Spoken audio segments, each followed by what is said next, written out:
அமெரிக்க அதிபராக குடியரசுக் கட்சியை சேர்ந்த டொனால்ட் ட்ரம்ப் வெற்றி பெற்றதுமே பல நாடுகளும் அதிர்ந்ததென்னவோ உண்மைதான்.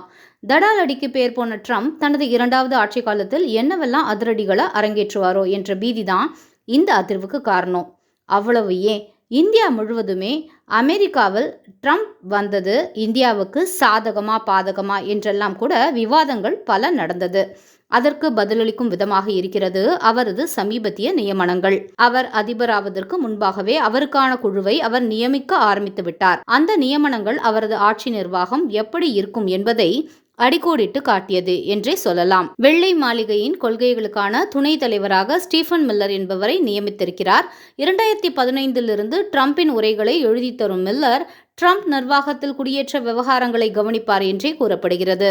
அமெரிக்காவில் சட்டவிரோத குடியேற்றங்களுக்கு எதிரானவர் மில்லர் என்பதால் அமெரிக்காவின் குடியேற்ற விதிகள், விசா நடைமுறைகள் மேலும் கடுமையாகும் என்றுதான் எதிர்பார்க்கப்படுது.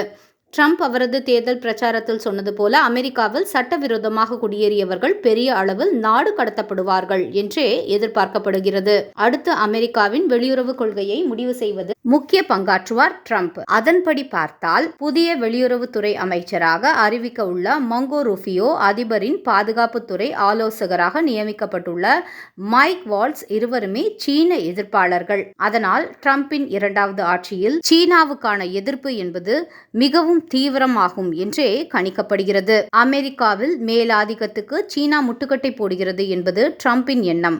அதனால் சீன விவகாரத்தில் அமெரிக்கா கடுமை காட்டும் என்றுதான் பார்க்கப்படுகிறது.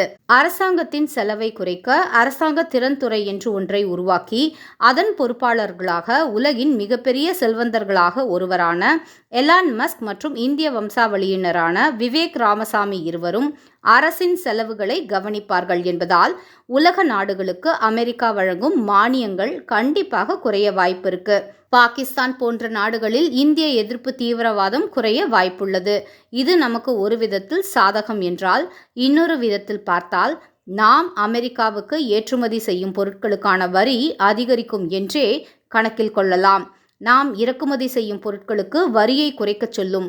இது நமது வர்த்தகத்தை பாதிப்பை ஏற்படுத்தும். சுருங்கச் சொன்னால், என்னதான் நட்பு நாடாக இருந்தாலும் நேஷன் ஃபர்ஸ்ட் என்ற கொள்கையை ட்ரம்ப் அதிரடியாக பாதுகாக்கிறார்.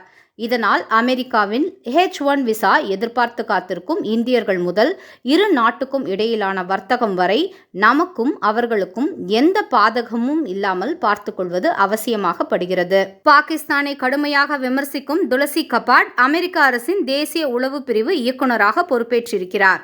துளசி கபாட் அமெரிக்க இராணுவத்தில் பணியாற்றியவர். ஆப்பிரிக்கா மற்றும் மத்திய கிழக்கு நாடுகளில் நடந்த போர்களின் போது 3 முறை போர்முனைக்கு சென்றவர். 4 முறை பிரதிநிதித்துவ சபைக்கு தேர்ந்தெடுக்கப்பட்டவர். பாகிஸ்தான் மற்றும் வங்கதேசத்தில் இந்துக்கள் உள்ளிட்ட சிறுபான்மையினருக்கு நேரும் அவலங்களுக்காக தொடர்ந்து தன்னுடைய குரலை பதிவு செய்து வருபவர். தொடக்கத்தில் ஜனநாயக கட்சியில் இருந்தபோது இவர் ஹிலாரி கிளின்டன் இவரை ரஷ்ய ஆதரவாளர் என்றும் ரஷ்யா நிறுத்தியுள்ள வேட்பாளர் என்றும் குற்றம் சாட்ட கபாட் இதை மறுத்து ஹிலாரி மீது வழக்கு தொடுத்தார்.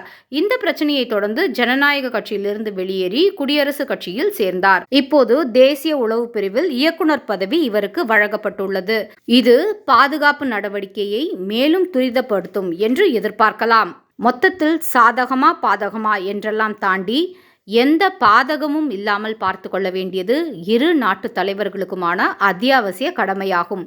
இந்த சவால்களை வாய்ப்பாக எப்படி மாற்றிக்கொள்ளப் போகிறது இந்தியா? பொறுத்திருந்து பார்ப்போம் இனிவரும் காலங்களில்.